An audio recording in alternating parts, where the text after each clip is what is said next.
Hello student, आपका 12th chemistry class में स्वागत है।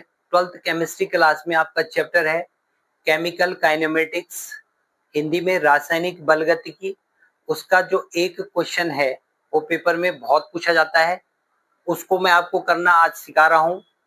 तो आपके पास क्या क्वेश्चन है वो मैं आपको बता रहा हूँ। क्वेश्चन है हमारे पास integrated rate equation for the zero order reaction हमें फाइंड करना है।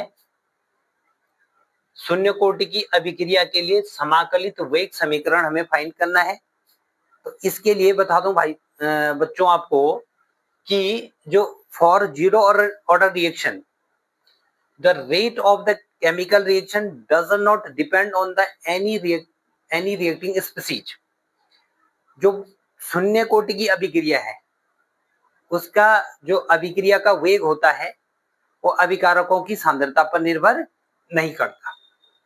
हमने एक समीकरण ले ली फॉर अ फॉलोइंग रिएक्शन, निम्न अभिक्रिया के लिए अभिक्रिया ले ली हमने। आर मीन्स अभिकारक यानी रिएक्टेंट बना रहे हैं प्रोडक्ट।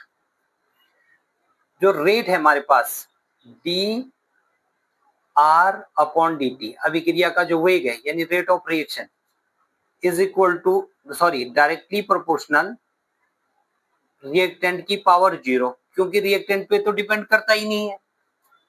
माइनस साइन इसलिए आया क्योंकि रिएक्टेंट डिक्रीज हो रहे हैं जब रिएक्शन होगी। तो minus D r upon d T ये इक्वल टू हो जाएगा के इंटू 1। के कांस्टेंट लगा, डायरेक्टली प्रोपोर्शनल का साइन हटाएंगे तो कांस्टेंट यहाँ पे जरूर लगेगा।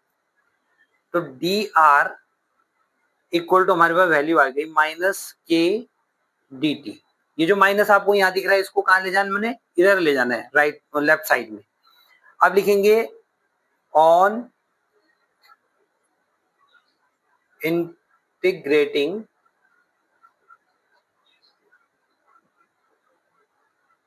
बोथ साइड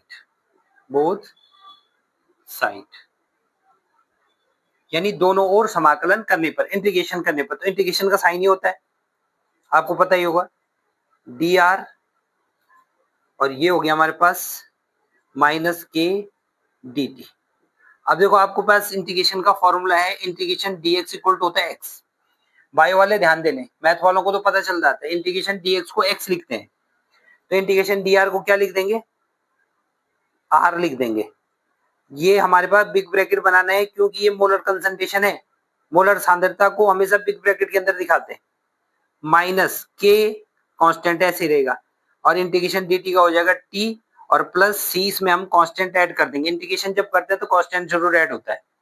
यदि if t equal to 0 then r equal to r naught के इक्वल हो जाएगा।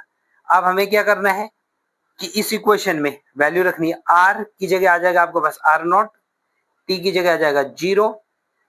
तो r नॉट की वैल्यू हमारे पास 0 होगी क्योंकि ये 0 हो गया। r नॉट की वैल्यू आ गई c, यानी इक्वेशन फर्स्ट में अब c की जगह आपको क्या रख देना है, r नॉट रख देना है। तो इक्वेशन फर्स्ट ये है। अब यहां से हम इक्वेशन इसको सॉल्व कर रहे हैं। देखो r इक्वल टू माइनस के टी और प्लस ये r नॉट आ गया। तो के टी को हम इधर ले आएंगे तो इसका साइन बदल गया, प्लस हो जाएगा। r नॉट अपनी जगह है और r को हमने कर दिया ट्रांसफर तो माइनस साइन हो गया। यहां से हमें k की वैल्यू पता चल गई, क्या पता चल गई, r not minus r upon T. ये हमारे पास रेट कांस्टेंट आ गया जीरो ऑर्डर रिएक्शन के लिए, और इसी को हम क्या बोलते हैं, समाकलित वेग समीकरण। इंटीग्रेटेड रेट इक्वेशन है किसके लिए, जीरो ऑर्डर के लिए। आई होप कि आपको ये अच्छी तरह से समझ में आ गया होगा। ये जो है इंटीग्रेटेड रेट इक्वेशन निकालने के लिए पेपर में सीबीएसई में भी और यूके बोर्ड दोनों में पूछा जाता है। अब आप इसका क्या कर सकते हैं, स्क्रीनशॉट ले सकते हैं।